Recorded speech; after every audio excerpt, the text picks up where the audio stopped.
तो हेलो मेरे YouTube family, कैसे हैं आप लोग। आशा करते हैं हमारे सभी साथी बहुत अच्छे होंगे, अपनी पढ़ाई बहुत अच्छे से मेरे भाई आप लोग कर रहे होंगे। आज की जो हमारी क्लास है आप लोग के लिए बहुत ही महत्वपूर्ण एवं बहुत ही स्पेशल क्लास होगी। तो सभी साथी से निवेदन है, सभी साथी वीडियो को फुल वॉच करेंगे, कोई भी साथी वीडियो को स्किप नहीं करेगा। साथी ये हमारा क्लास जो आप लोग का है आरपीएफ कांस्टेबल का जीके जिसका पीवाईक्यू है, जो आप लोग के लिए बहुत ही महत्वपूर्ण है। आज का पार्ट हमारा 69 है, ठीक साथियों। और आरपीएफ बैच के हिसाब से ये पार्ट देखे तो पार्ट हमारा 19 मेरे भाई, ठीक है। तो इस पार्ट को बहुत अच्छे से कंप्लीटली आप लोग को एंड तक देखना, आप लोग को बहुत अच्छा लगेगा साथी, ठीक है। क्योंकि सभी प्रश्न आप लोग के लिए पीवाईक्यू है और आप लोग को पता है पीवाईक्यू का स्कोप बहुत ही ज़्यादा होता है साथी, ठीक है। आपके एग्जाम में पूछने के 100% चांस बनते साथी। ये क्वेश्चन आप लोग पहले प्रश्न को पढ़िए, आप लोग फिर समझ जाएंगे आप लोग के लिए कितना महत्वपूर्ण है क्लास होगी साथी, ठीक है। बाकी जो हमारे साथी चैनल पर नए हैं और चैनल को सब्सक्राइब नहीं किए अभी तक, वो चैनल को सब्सक्राइब कर लें और बेल आइकन को इम्प्रेस कर दें, क्योंकि आने वाली सभी वीडियो आपके पास पहले पहुँचे साथी, ठीक है। चलते साथी स्टार्ट करते हैं, पहले प्रश्न को देखते हैं साथी। और जो जितने प्रश्न बता रहा हूँ साथी आप लोग के लिए ना बहुत ही महत्वपूर्ण है और सभी प्रश्नों का उत्तर देने का आप लोग जरूर से जरूर प्रयास करना आप लोग, ठीक साथी। चलते हैं स्टार्ट करते हैं पहले प्रश्न से, ठीक है। पहले प्रश्न को बहुत ही ध्यानपूर्वक सब लोग को पढ़ना मित्रों, ठीक है। बाकी आप लोग को स्टेप बाय सब कुछ वीडियो में बताते रहेंगे आप लोग, ठीक है। और इसी वीडियो में ना सारे प्रश्नों को रटवा दूंगा मेरे भाई, इतनी मेरी गारंटी आप लोग से, ठीक है। चलते हैं स्टार्ट करते हैं पहले प्रश्न से। पहला प्रश्न देखिए, पहला प्रश्न आप लोग के लिए कौन सा हमारा है, प्रश्न पढ़िए। बोला है सोमरसाल्ट शब्द का संबंध निम्न में से किस खेल से है। पहला प्रश्न क्या बोला है, सोमरसाल्ट शब्द का संबंध निम्न में से किस खेल से है। तो मेरे भाई इस प्रश्न का उत्तर देने का प्रयास कीजिए। यह प्रश्न का आंसर क्या होगा, डाइविंग होगा, तलवारबाजी होगा, बैडमिंटन होगा, ताइक्वांडो होगा। सर साथी इस प्रश्न का हमारा राइट आंसर क्या होगा, जिस भी साथी को पता हुआ साथी हमारी कमेंट करेंगे कि इस प्रश्न का आंसर क्या होगा। साथी बता दी, इस प्रश्न का आंसर बता दी क्या होगा आप लोग का, डाइविंग आप लोग का राइट आंसर हो जाएगा मेरे भाई, ठीक है। यानी डाइविंग यानी सोमरसाल्ट शब्द का संबंध निम्न में से किस खेल से है, तो डाइविंग से है मेरे भाई, ठीक है। तो क्लियर हो चुके हैं आप लोग बहुत अच्छे से। अब हम चलते हैं स्टेप बाय बढ़ते हैं नेक्स्ट प्रश्न को साथी, ठीक है। हम लोग एक ही प्रश्न को ना बहुत बार की समझाएंगे, आप लोग पूरा प्रश्न इसी वीडियो में रटवा दूंगा मेरे भाई, ठीक है। चलते साथी अगले नेक्स्ट प्रश्न को, अगले प्रश्न को पढ़ते हैं मेरे भाई। आज का दूसरा प्रश्न क्या आप लोग की स्क्रीन पे है, स्क्रीन पे दूसरा प्रश्न क्या, ध्यान से पढ़िए। बोला है दूसरा प्रश्न, कृष्णा नदी जल विवाद में निम्न में से कौन सी राज्य शामिल है।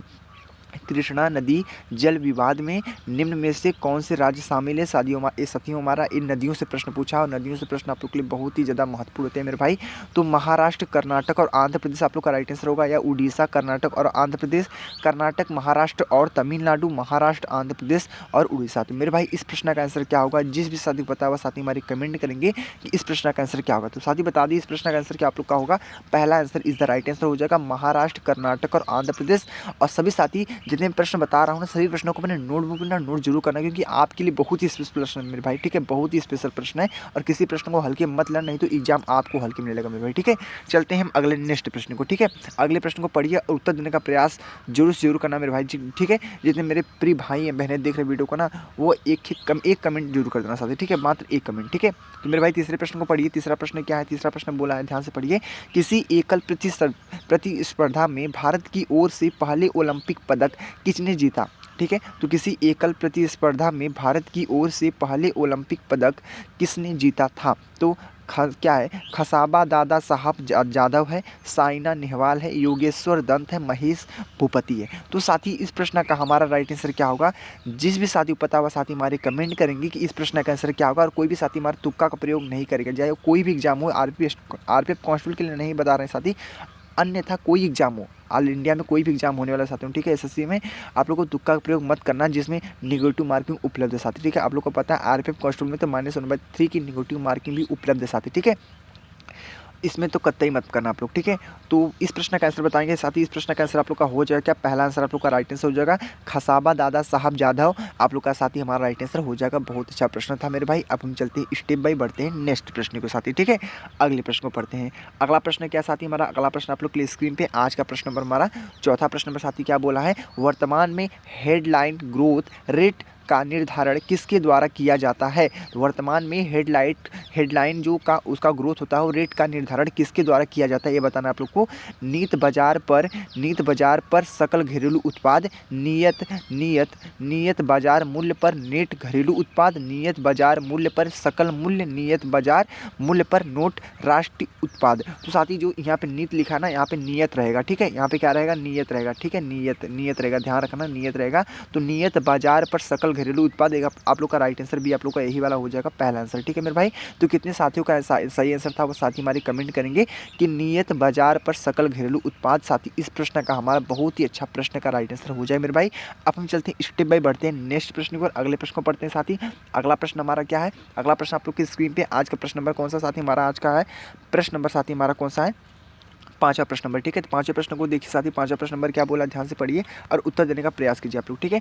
तो प्रश्न नंबर क्या पांचवा बोला है, भौतिक इकाइयों अथवा मूल्य पर लगने वाला आयत कर कहलाता है। भौतिक इकाइयों अथवा मूल्य पर जो लगने वाला हमारा आयत कर होता है वो क्या कहलाता है साथी, टैरिफ कहलाता है, फ्रिंज टैक्स कहलाता है, और दो ऑप्शन आप लोग के कौन से हमारा फिजिकल टैक्स है और इंडिविजुअल टैक्स है। तो साथी इस प्रश्न का आंसर बता देना मेरे भाई ना, इस प्रश्न का आंसर आप लोग का बहुत ही अच्छा प्यारा हो जाएगा, क्या होगा आप लोग का होगा टैरिफ, आप लोग का राइट आंसर हो जाएगा, ठीक है। यानी आपका पहला answer is the right answer हो जाएगा मेरे भाई। बहुत अच्छे से आप लोग कंप्लीटली आप लोग को तैयार हो गया, देख लीजिए आप लोग पूरे 5 प्रश्नों को कंप्लीट तैयार कर लिया। आप लोग को कोई डाउट हुआ, आप लोग को समझ में आ रहा है ना अच्छे से, ठीक है। बस आप लोग एंड तक वीडियो में बने रहिए, आप लोग को बहुत कुछ सीखने को मिलेगा इस वीडियो में साथी, ठीक है। तो चलते हैं अगले नेक्स्ट प्रश्न को साथी, अगले प्रश्न को पढ़ते हैं मेरे भाई। अगला प्रश्न हमारा कौन सा आप लोग के स्क्रीन बोर्ड पे आज का हमारा है छठा प्रश्न साथी, ठीक है। 6 प्रश्न बोला है, आधुनिक आवर्त सारणी में चांदी का परमाणु क्रमांक कितना होता है। आधुनिक आवर्त सारणी में जो चांदी का हमारा परमाणु क्रमांक होता है, चांदी को किससे प्रदर्शित करते हैं, Ag से प्रदर्शित करते हैं, ठीक है। ये ध्यान रखना, चांदी को हम किससे प्रदर्शित करते हैं, Ag से प्रदर्शित करते हैं। तो आधुनिक आवर्त सारणी में चांदी का परमाणु क्रमांक कितना होता है, 22 होता है, 47 होता है, 11 होता है, 33 होता है। तो मेरे भाई इस प्रश्न का आंसर क्या होगा आपका, 27 वाला आप लोग का क्या 47 वाला आप लोग का इस प्रश्न का साथ ही हमारा राइट आंसर हो जाएगा, जो आप लोग के लिए बहुत ही महत्वपूर्ण था मेरे भाई। हम चलते हैं स्टेप बाय बढ़ते हैं नेक्स्ट प्रश्न को, ठीक है। हम अगले प्रश्न को पढ़ते हैं मेरे भाई, ठीक है। अगला प्रश्न हमारा कौन सा आप लोग के स्क्रीन बोर्ड पे आज का प्रश्न नंबर साथी हमारा 7वां है। तो 7वां प्रश्न को पढ़िए ध्यान से। 7वां प्रश्न क्या बोला साथी, 7वां प्रश्न बोला हमारा, राज्य का जो सर्वोच्च विधि अधिकारी होता है वह कौन होता है।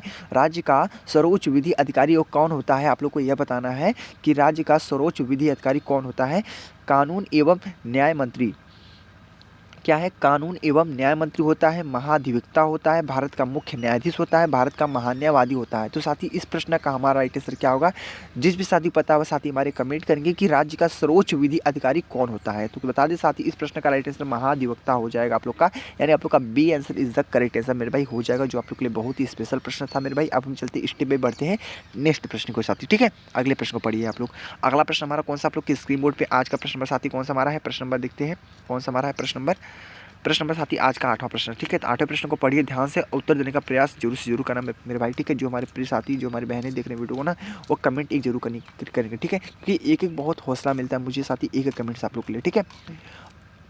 तो 8वां प्रश्न बोला है, किसी भी व्यक्ति को एक ही अपराध के लिए, किसी भी व्यक्ति को, एक प्रश्न बहुत इंपॉर्टेंट है, ध्यान से पढ़ना साथी, ठीक है। पॉलिटी का प्रश्न हमारा है कि किसी भी व्यक्ति को एक ही अपराध के लिए एक से अधिक बार सजा नहीं दी जा सकती। इस सिद्धांत को क्या कहा जाता है, आप लोग को पता है ना, कोई अपराध कर दिया, ठीक है, कोई अपराध कर दिया, एक ही मतलब अपराध के लिए अधिक बार सजा नहीं दी जा सकती साथी, ठीक है। बात राइट है, ठीक है, उसको सजा नहीं दी जाती, एक ही अपराध के लिए उस बार सजा नहीं दी जा सकती, ठीक है। ये सिद्धांत को क्या कहा जाता है, इस सिद्धांत को क्या कहा जाता है, एकल दंड कहा जाता है, या दोहरा दंड कहा जाता है, या आत्म अभिशंसन कहा जाता है, या बहुदंड कहा जाता है मेरे भाई। तो इस प्रश्न का जो हमारा राइट आंसर होगा, क्या आप लोग को होगा पता है, आप लोग का दोहरा दंड आप लोग का राइट आंसर हो जाएगा, ठीक है। तो किसी भी व्यक्ति को एक ही अपराध के लिए एक से अधिक बार सजा नहीं दी जा सकती है, इस सिद्धांत को कहा जाता है दोहरा दंड कहा जाता है, ठीक है। तो क्लियर हो चुके हैं आप लोग अच्छे से। अब हम चलते स्टेप बाय बढ़ते नेक्स्ट प्रश्न के साथ, ठीक है। अगले प्रश्न को पढ़िए आप लोग। अगला प्रश्न क्या मेरे भाई, अगला प्रश्न आप लोग के स्क्रीन पे है, आज का हमारा 9वां प्रश्न है। तो 9वां प्रश्न पढ़िए ध्यान से और उत्तर देने का प्रयास कीजिए जरूर से जरूर आप लोग, ठीक है। तो 9वां प्रश्न बोला है, निम्नलिखित में से कौन सी स्वशासी संस्था, निम्नलिखित में से कौन सी स्वशासी जो संस्था है वो ग्रामीण क्षेत्र से संबंधित है, ग्रामीण क्षेत्र से क्या हमारी वो संबंधित है। तो क्षेत्रीय परिषद है, पंचायत है, निगम है, नगर पालिका है। तो साथ ही इस प्रश्न का आंसर क्या होगा बताइए आप लोग, कि क्षेत्रीय परिषद होगा, या पंचायत होगा, या निगम होगा, या नगर पालिका होगा। मेरे भाई बता दी इस प्रश्न का आंसर क्या होगा आप लोग का पंचायत आप लोग का राइट आंसर हो जाएगा, जो आप लोग के लिए बहुत ही महत्वपूर्ण है। और कितने मेरे प्रिय भाई बहनों को आंसर पता था पहले से वो कमेंट करेंगे, ठीक है, कमेंट करेंगे, ठीक है। अब हम चलते हैं स्टेप बाय बढ़ते हैं साथी नेक्स्ट प्रश्न को, अगले प्रश्न को पढ़ते हैं मेरे भाई। आज का जो प्रश्न नंबर कौन सा आप लोग की स्क्रीन पे, आज का हमारा प्रश्न नंबर साथी हमारा 10वां प्रश्न, जो आप लोग के लिए बहुत ही महत्वपूर्ण है, तो ध्यान से पढ़िए और उत्तर देने का प्रयास कीजिए मेरे भाई, ठीक है। बहुत अच्छा प्रश्न आप लोग के लिए बोला है 10वां प्रश्न, निम्नलिखित में से कौन सा एक कोशिका के नाभिक में मौजूद नहीं होता है। क्या बोला है, निम्नलिखित में से कौन सा एक कोशिका के नाभिक में मौजूद नहीं होता। साथ ही यह बताना आप लोग को मेरे भाई क्या है, क्रोमेटिक फाइबर है, प्लास्टिडेस है, क्या है क्रोमेटेड क्रोमेटिक फाइबर है, प्लास्टिडस है, और आप लोग का क्या, आप लोग का ध्यान से देखिए क्या हमारा न्यूक्लियोप्लाज्मा है, क्या न्यूक्लियोप्लाज्मा है, उपकेंद्रक है, ठीक है, उपकेंद्रक है। तो साथी इस प्रश्न का हमारा राइट आंसर क्या होगा, जो भी साथी पता है वह साथी हमारी कमेंट करेंगे। साथ ही इस प्रश्न का आंसर क्या आप लोग का होगा, क्या 10वां प्रश्न का राइट आंसर क्या होगा बताया आप लोग को। इस प्रश्न का राइट आंसर आप लोग का प्लास्टिस होगा, क्या प्लास्टिडस, प्लास्टिडस आप लोग का साथी हमारा राइट आंसर हो जाएगा, जो आप लोग के लिए बहुत ही महत्वपूर्ण था मेरे भाई। अब हम चलते हैं स्टेप बाय बढ़ते हैं नेक्स्ट प्रश्न को मेरे भाई। अगला प्रश्न कौन सा हमारा आज का स्क्रीन पे आप लोग के कौन सा 11 प्रश्न, तो 11 प्रश्न को ध्यान से पढ़िए, बहुत अच्छा प्रश्न है मेरे भाई। क्या है 11 प्रश्न, ध्यान से पढ़िए। बोला है हमारा निम्नलिखित में से जो कौन सा सामान, निम्नलिखित में से कौन सा रसायन एक्वा कठोर जल के नाम से जाना जाता है। निम्नलिखित में से कौन सा रसायन एक्वा कठोर जल के नाम से जाना जाता है। तो मेरे भाई इस प्रश्न का आंसर देने का प्रयास कीजिए। इस प्रश्न का आंसर क्या होगा, सांद्र नाइट्रिक अम्ल होगा, नाइट्रोजन होगा, सोडियम हाइड्रोजन कार्बोनेट होगा, या बेंजीन होगा। तो मेरे भाई इस प्रश्न का आंसर क्या होगा, ठीक है। तो आप लोग उत्तर दीजिए, आप लोग कमेंट बॉक्स में साथी, ठीक है, कमेंट जरूर कीजिएगा। जितने मेरे साथी देख रहे हैं ना, जितने भी साथी देख रहे हैं ना, वो कमेंट जरूर कीजिएगा मेरे भाई, ठीक है। अगर मेरा हौसला बढ़ा रहेगा ना, तो आप लोग का हौसला जरूर बढ़ेगा साथी, ठीक है, मेरी बात आप लोग से। तो बताइए इस प्रश्न का आंसर क्या होगा मेरे भाई, बता दिए। इस प्रश्न का आंसर आप लोग का हो जाएगा क्या, सांद्र नाइट्रिक अम्ल आप लोग का राइट आंसर हो जाएगा, जो आप लोग के लिए बहुत ही महत्वपूर्ण था मेरे भाई। अब हम चलते स्टेप बाय बढ़ते नेक्स्ट प्रश्न के साथ, ठीक है। अगले प्रश्न को पढ़िए मेरे भाई। अगला प्रश्न कौन सा हमारा स्क्रीन पे आज का हमारा 12 प्रश्न साथी, ठीक है। 12 प्रश्न को ध्यान से पढ़िए। 12 प्रश्न हमारा पूछा है प्रधानमंत्री से प्रश्न पूछा साथी, ठीक है। आप लोग ये भी बताएंगे लास्ट में कि कहाँ कहाँ से प्रश्न पूछे जाते हैं, ठीक है। और एग्जाम के बारे में बताएंगे कि एग्जाम कब होने वाला है, कब नहीं होने वाला साथी, ठीक है। क्योंकि हर एक वीडियो आप लोग को मैं टिप्स टेक्निक्स बताता रहता हूँ साथी, ठीक है, आप लोगों को कोई भी प्रॉब्लम ना हो, ठीक है। तो बताइए आप लोग 12 प्रश्न का आंसर क्या होगा। प्रधानमंत्री आवास योजना का लक्ष्य क्या है। प्रधानमंत्री आवास योजना का लक्ष्य हमारा क्या होता है, यह बताना आप लोग को कि प्रधानमंत्री आवास योजना का लक्ष्य क्या होता है। सभी को घर मिलना चाहिए, सभी को शिक्षा मिलनी चाहिए, सभी को रोजगार मिलना चाहिए, सभी को ज्ञान मिलना चाहिए। तो प्रधानमंत्री आवास योजना का लक्ष्य क्या होता है। तो मेरे भाई इस प्रश्न का जो हमारा राइट आंसर होगा, पता है कि आप लोग का होगा, आप लोग को सभी को घर मिलना चाहिए, ठीक है। आप लोग को प्रधानमंत्री का जो आवास योजना है, सभी को घर मिलना चाहिए, क्योंकि आप लोग पता है प्रधानमंत्री से जो जितने भी आवास मिल रहे हैं वो घर ही मिल रहे हैं साथी, ठीक है। बहुत ही महत्वपूर्ण प्रश्न, आप लोग के गाँव के बच्चे भी बता सकते हैं इस प्रश्न का राइट आंसर, ठीक है। बहुत ही इजीली प्रश्न आंसर, ठीक है, छोटे छोटे बच्चे भी बता सकते हैं इस प्रश्न का आंसर, ठीक है। तो मेरे भाई अब हम चलते हैं स्टेप बाय बढ़ते हैं नेक्स्ट प्रश्न को मेरे भाई। अगला प्रश्न कौन सा आप लोग के स्क्रीन बोर्ड पे आज हमारा 13 प्रश्न साथी, ठीक है। 13 प्रश्न क्या मेरे भाई, 13 प्रश्न को ध्यान से पढ़िए। 13 प्रश्न को, 13 प्रश्न बोला है, पहले प्रश्न को पढ़ लेते हैं। प्रश्न बोला हमारा आधुनिक उद्योग की ऋण किसे कहा जाता है। आधुनिक उद्योगों की ऋण किसे कहा जाता है मेरे भाई, ये बताना आप लोग को। तो ध्यान से पढ़िए प्रश्न को। अब उत्तर पढ़िए आप लोग। उत्तर क्या हमारा है, लो और इस्पात है, रेत और पत्थर है, कपास और जूट है, जल और हवा है। तो मेरे भाई इस प्रश्न का आंसर क्या होगा। जितने भी मेरे साथी देख रहे हैं वो साथी कमेंट करेंगे इस प्रश्न का आंसर क्या होगा। इस प्रश्न हमारा 13 प्रश्न का राइट आंसर क्या होगा मेरे भाई। तो बता दें साथी इस प्रश्न का जो स्पेशलिटी राइट आंसर आप लोग का होगा लो और इस्पात। इस प्रश्न का जो होगा हमारा बहुत ही अच्छा प्यारा आंसर हो जाएगा मेरे भाई। अब हम चलते हैं स्टेप बाय बढ़ते हैं नेक्स्ट प्रश्न की ओर साथी, ठीक है। तो बहुत अच्छे से हमने कंप्लीटली पहला प्रश्न को अच्छे से देख लिया साथी। अब हम चलते स्टेप बाय बढ़ते हैं नेक्स्ट प्रश्न की ओर। अगले प्रश्न को पढ़िए आप लोग। अगला प्रश्न कौन सा साथी, हमारा अगला प्रश्न आप लोग की स्क्रीन पे आज का प्रश्न हमारा 14 साथी, ठीक है। तो आपका 14 प्रश्न क्या साथी, ध्यान से पढ़िए। 14 प्रश्न आप लोग के लिए क्या हमारा हो सकता है। प्रश्न हमारा 14, भारत और बांग्लादेश के क्षेत्र का आदान प्रदान उनके संवैधानिक संशोधन द्वारा किस वर्ष किया गया साथी। बहुत ही ज़्यादा महत्वपूर्ण यह प्रश्न होने वाला मेरे भाई कि भारत और बांग्लादेश के क्षेत्र का आदान प्रदान जो होता है उनके संवैधानिक संशोधन द्वारा किस वर्ष किया गया। तो 2015 में किया गया था, 1947 में किया गया था, 1958 में किया गया था, 1991 में किया गया था साथी। इस प्रश्न का हमारा स्पेशल राइट आंसर क्या होगा। जितने भी साथी देख रहे हैं वो साथी को कमेंट करना पड़ेगा कि इस प्रश्न का आंसर क्या होगा साथी, ठीक है। सभी प्रश्न का उत्तर मैं ही बता रहा हूँ, आप लोग नहीं बताएंगे। आप लोग बताइए साथी कि भारत और बांग्लादेश के क्षेत्र का आदान प्रदान उनकी संवैधानिक संशोधन द्वारा किस वर्ष किया गया। तो मेरे भाई बता दी इस प्रश्न का जो आप लोग का राइट आंसर होगा 2015 आप लोग का राइट आंसर हो जाएगा साथी, ठीक है। 2015 को मारेंगे टिक, 2015 इज द करेक्ट आंसर। अब हम चलते हैं स्टेप बाय बढ़ते हैं नेक्स्ट प्रश्न के साथ, ठीक है। अगले प्रश्न को पढ़िए मेरे भाई। अगला प्रश्न कौन सा हम लोग की स्क्रीन पे है, आज का प्रश्न नंबर हमारा है कौन सा, 15 प्रश्न नंबर, ठीक है। तो साथी 15 प्रश्न नंबर क्या हो सकता है आप लोग पढ़िए ध्यान से। बोला है सामान्यतः जल और कांच की तुलना में, सामान्यतः जल और कांच की तुलना में हवा दृश्यगत रूप से है, हवा दृश्यगत रूप से है हमारा, ठीक है। तो सामान्यतः जल और कांच की तुलना में हवा दृश्यगत रूप से है। तो सघन माध्यम में है या समान माध्यम में है या सघन माध्यम से दोगुनी है, ठीक है। सघन माध्यम से क्या है हमारी दोगुनी है या विरल माध्यम में, ठीक है। तो इस प्रश्न का आंसर क्या होगा मेरे भाई बता देना। इस प्रश्न का जो आप लोग का बहुत ही अच्छा आंसर हो जाएगा आप लोग का सघन माध्यम आप लोग का राइट आंसर हो जाएगा, ठीक है। बहुत अच्छा प्रश्न था, हमने 15 प्रश्न को बहुत इजीली करा लिया साथ, ठीक है। आप लोग को पता भी नहीं चला कि 15 प्रश्न हमने कंप्लीट कर लिया साथ, ठीक है। सोचिए, सोचने वाली बात है मेरे भाई, ठीक है। तो बस ध्यानपूर्वक से लगे रहिए, 5 प्रश्न और बचे साथी, ठीक है। तो उन प्रश्नों को भी करके तब आप लोग जाइएगा, ठीक है। चलते देख लेते हैं उन प्रश्नों को भी, ठीक है। तो अगला प्रश्न हमारा कौन सा आप लोग की स्क्रीन पे आज का प्रश्न नंबर साथी हमारा आप लोग के है कि आज का प्रश्न नंबर 16 साथी, ठीक है। 16 प्रश्नों को ध्यान से पढ़िए मेरे भाई। 16 प्रश्न बोला है, गोरुमारा राष्ट्रीय उद्यान, गोरुमारा राष्ट्रीय उद्यान कहाँ स्थित है? वह कहाँ स्थित है? गोरुमारा राष्ट्रीय उद्यान कहाँ स्थित है मेरे भाई, बताइए आप लोग कहाँ स्थित है? यह प्रश्न बहुत ही इंपॉर्टेंट आप लोग के लिए, ठीक है। तो उत्तर प्रदेश में स्थित है, पश्चिम बंगाल में स्थित है, या असम में स्थित है, या सिक्किम में स्थित है? तो साथी इस प्रश्न का आंसर क्या होगा? इस प्रश्न का आंसर देने का प्रयास कीजिए। उत्तर इस प्रश्न का आंसर क्या होगा? तो मेरे भाई बता दी, इस प्रश्न का आंसर क्या होगा आप लोग का? पश्चिम बंगाल आप लोग का राइट आंसर हो जाएगा। गोरुमारा राष्ट्रीय उद्यान कहाँ स्थित है? तो पश्चिम बंगाल में स्थित मेरे भाई, ठीक है। तो कंप्लीटली आप लोग को तैयार हो गया मेरे भाई। अब हम चलते स्टेप बाय बढ़ते हैं नेक्स्ट प्रश्न को, ठीक है। अगले प्रश्न को पढ़ते हैं। अगला प्रश्न हमारा कौन सा आप लोग की स्क्रीन पे आज का प्रश्न नंबर साथी 17, ठीक है। 17 प्रश्न में क्या ध्यान से पढ़िए। 17 नंबर बोला है हमारा, 1200 ईस्वी पूर्व का वीर शैव, ठीक है। तो 1200 ईस्वी पूर्व का जो हमारा वीर शैव आंदोलन है वह कहाँ हुआ था मेरे भाई? बहुत ही अच्छा प्रश्न आप लोग के लिए। आंदोलनों से प्रश्न पूछ दिया कि यह आंदोलन कहाँ हुआ था, यह आंदोलन कहाँ हुआ था कि 1200 ईस्वी पूर्व का जो हमारा वीर शैव आंदोलन था वह कहाँ हुआ था? जम्मू एवं कश्मीर में हुआ था, या कर्नाटक में हुआ था, या मध्य प्रदेश में हुआ था, या उड़ीसा में हुआ था? तो साथी इस प्रश्न का आंसर क्या होगा? आप लोग पहले उत्तर दीजिए, कमेंट कीजिए, सभी बच्चे कमेंट कीजिए, सभी बच्चे कमेंट कीजिए। सबका कमेंट आ गया ना? अब बताता हूँ उत्तर इस प्रश्न का। अब इस प्रश्न का उत्तर बताता हूँ। कर्नाटक आप लोग का राइट आंसर का। कितने साथियों का राइट आंसर था? कमेंट डिलीट नहीं होना चाहिए। आप लोग बताइए कितने प्रश्नों का, कितने हमारे साथी का राइट आंसर था? कर्नाटक, ठीक है। तो 1200 ईस्वी पूर्व का वीर शैव आंदोलन कहाँ हुआ? तो कर्नाटक में हुआ साथी, ठीक है। कंप्लीटली तैयार हो गया आप लोग का। अब हम चलते स्टेप बाय बढ़ते हैं नेक्स्ट प्रश्न को, ठीक है। अगले प्रश्न को पढ़ते हैं। अगला प्रश्न हमारा कौन सा साथी? आज का अगला प्रश्न आप लोग की स्क्रीन पे आज का हमारा 18 प्रश्न साथी, ठीक है। तो 18 प्रश्न को ध्यान से पढ़िए। 18 प्रश्न क्या हो सकता है आप लोग के लिए?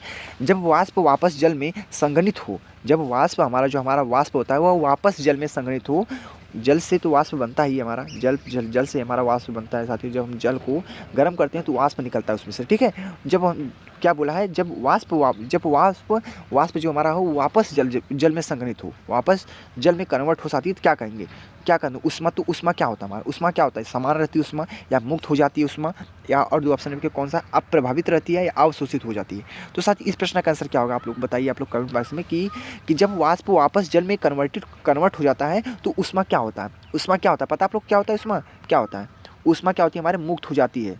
उष्मा क्या होती है हमारे? मुक्त हो जाती है। कितने साथियों का राइट आंसर था? जो फिजिक्स को अच्छे से पढ़ रहे होंगे ना उनको पता होगा साथी, ठीक है। आप लोग को मैंने बताया था पूरे साइंस से 7 ही प्रश्न पूछे जाते हैं। फिजिक्स के 2-3 प्रश्न पूछे जाते हैं, फिजिक्स के 3 प्रश्न पूछे जाते हैं, फिजिक्स के 3 प्रश्न, केमिस्ट्री के 2 प्रश्न, बायोलॉजिकल सिस्टम के 2 प्रश्न आते हैं, ठीक है। पूरे 7 प्रश्न आप लोग के लिए स्पेशल पूछे जाते हैं साथी, ठीक है। इतनी बातों को ध्यान रखना। तो मेरे भाई अब हम चलते हैं स्टेप बाय बढ़ते हैं नेक्स्ट प्रश्न को, अगले प्रश्न को पढ़ते हैं, ठीक है। अगला प्रश्न कौन सा हमारा है? अगला प्रश्न कौन सा मेरे भाई? अगला प्रश्न को ध्यान से पढ़िए। अगला प्रश्न आप लोग की स्क्रीन पे आज का प्रश्न नंबर कौन सा साथी हमारा है? 19 प्रश्न, ठीक है। 19 प्रश्न क्या मेरे भाई? ध्यान से पढ़िए। 19 प्रश्न बोला है, उत्तरी मैदानों में चुनेदार संग्रहण वाली मिट्टी को कहा जाता है। यानी क्या हमारा प्रश्न नंबर 19 क्या हमारा है कि उत्तरी मैदानों में चूनेदार संग्रहण वाली मिट्टी को कहा जाता है। तो उत्तरी मैदानों में चूनेदार संग्रहण वाली मिट्टी को कहा जाता है, संग्रहण वाली मिट्टी को कहा जाता है मेरे भाई। क्या कहता है? भाबर कहा जाता है, कांकर कहा जाता है, या खादर कहा जाता है, या भांगर कहा जाता है? तो साथ ही इस प्रश्न का आंसर दिए। बहुत ही इंटरेस्टिंग सवाल है मेरे भाई, ठीक है। बहुत इंटरेस्टिंग है आप लोगों का क्वेश्चन। तो इस प्रश्न का जो हमारा स्पेशल राइट आंसर हो जाएगा मेरे भाई, क्या होगा पता है आप लोग को? कांकर हो जाएगा, ठीक है। कांकर यानी आप लोग का B answer is the right answer, ठीक है। तो बहुत अच्छे से आप लोग कंप्लीटली तैयार हो गए मेरे भाई। अब हम चलते हैं स्टेप बाय बढ़ते हैं नेक्स्ट प्रश्न की और अगले प्रश्न को पढ़िए मेरे भाई। अगला प्रश्न कौन सा आपका है? आपकी स्क्रीन पे आज हमारे 20वां प्रश्न साथ है, ठीक है। तो 20वें प्रश्न को ध्यान से पढ़िए, उत्तर देने का प्रयास जरूर से जरूर करें मेरे भाई, ठीक है। तो क्या हमारा 20वां प्रश्न है? 20वां प्रश्न बोला है, निम्नलिखित में से पर्वतीय नदी कौन सी है? निम्नलिखित में से जो हमारी पर्वतीय नदी है वह कौन सी है, या बताइए आप लोग, ठीक है। सभी साथियों को कमेंट करना बहुत ही अति आवश्यक है कि निम्नलिखित में से पर्वतीय नदी हमारी कौन सी होती है? गोदावरी होती है, गंगा होती है, महानदी होती है, कृष्णा होती है? तो मेरे भाई इस प्रश्न का आंसर क्या होगा? जितने भी साथी देख रहे हैं वो साथी को कमेंट करना पड़ेगा कि इस प्रश्न का हमारा राइट आंसर क्या होगा। तो बता दें साथी, इस प्रश्न का राइट आंसर क्या होगा आप लोग को पता है? गंगा आप लोग का इस प्रश्न का साथी हमारा राइट आंसर हो जाएगा, जो आप लोग के लिए बहुत ही महत्वपूर्ण था, ठीक है। तो हमने 20 प्रश्नों को बहुत अच्छे से कंप्लीटली देख लिया साथी, ठीक है। तो साथी देख सकते हैं पूरे 20 प्रश्नों को मैंने बहुत अच्छे से बता दिया, आप लोगों को कोई भी डाउट नहीं होना चाहिए, ठीक है। तो साथियों देख लिया हमने पूरी 20 प्रश्नों को बहुत अच्छे से कंप्लीटली आप लोग को तैयार करा दिया सारे, ठीक है। आप लोग को कमेंट बताना मेरे भाई, पूरे 20 में से आप लोग कितने प्रश्नों को सही किए, कितने प्रश्नों को गलत किए मेरे भाई, ठीक है। आप लोग को यह बताना जरूरी साथी, ठीक है। और आपको ये भी बताना आप लोग को वीडियो कैसा लगा मेरे भाई, आप लोग को कमेंट में जरूर बताना मेरे भाई, ठीक है। और आप लोग को जानकारी भी बता देना साथियों, जो बहुत ही ज़्यादा क्वेश्चन होते हैं साथी कि कहाँ से प्रश्न हमारे पूछे जाते हैं आप लोग के आरपीएफ कांस्टेबल की जीके जिसमें एग्जाम में साथी, ठीक है। तो बता दें साथियों, पॉलिटिक्स से सबसे ज़्यादा प्रश्न पूछे जाते हैं, पॉलिटी हो गया आप लोग का, ठीक है, खेल-कूद से हो गया आप लोग का, स्टडी जीके हो गया और हिस्ट्री से। ये चारों टॉपिक से बहुत ही ज़्यादा प्रश्न आप लोग के एग्जाम में फँसते हैं साथियों, जीके जिस में साथियों, ठीक है। जो हमारे साथी कमेंट करते हैं कि क्या आपकी वीडियो देखने के बाद हमको जीके से पढ़ने की ज़रूरत है, तो मेरे भाई कतई ज़रूरत नहीं है आप लोग को, ठीक है। क्या बताएँ आप लोग को, मैंने अभी आप लोग को बताया साथी, मात्र आप लोग को 3 चीज़ पे फोकस करना है। प्रैक्टिस सेट, पीवाईक्यू के क्वेश्चनों पर और आप लोग का मॉक टेस्ट, वो भी किस पे, टेक्स्ट बुक पे देना साथी। मात्र 3 चीज़ को कंप्लीट कीजिए आप लोग, और किसी भी चीज़ को फोकस ही मत कीजिए मेरे भाई, ठीक है। हमारे साथ लगे रहिए ना, आपको किसी चीज़ की ज़रूरत नहीं होगी। अगर आपको एडवांस में पढ़ना है ना आप लोग को, तो current affairs Kumar Gaurav sir से पढ़ लीजिए, स्टडी जीके नवीन सर से पढ़ लीजिए साथियों, ठीक है। बाकी आप लोग हिस्ट्री, पॉलिटी, ज्योग्राफी, इकोनॉमिक्स साथियों कहीं से भी पढ़ सकते हैं, आप लोगों को कोई भी प्रॉब्लम नहीं होने वाला मेरे भाई, ठीक है। बस आप लोग मेहनत कीजिए अच्छे से। आप लोग को पता है कि ज़्यादा हार्ड प्रश्न नहीं पूछ रहे थे, नॉर्मली प्रश्न पूछ रहे हैं। बस आप लोग मेहनत कीजिए, आप लोग का सिलेक्शन हो जाए, मेरी यही दुआ आप लोग से, ठीक है। बाकी आप लोग को ये वीडियो कैसी लगी मित्र लोग कमेंट में जरूर बताना साथियों, ठीक है। थोड़ा भी दिल पे लगी वीडियो ना, तो एक सब्सक्राइब, एक लाइक और एक कमेंट करके जरूर जाना मेरे भाई, ठीक है। अपने सभी साथियों को शेयर भी कर देना, क्योंकि आपका भला होना तो उनका भी भला होना चाहिए साथियों, ठीक है। तो बस इस वीडियो में इतना ही आप लोग के लिए। आज का पार्ट हमारा 69 था, ठीक है। और आरएफ बैच के हिसाब से देखे थे पार्ट हमारा 19 था, ठीक है। मिलता है अगले नेक्स्ट वीडियो में। जय हिंद, जय भारत, वंदे मातरम।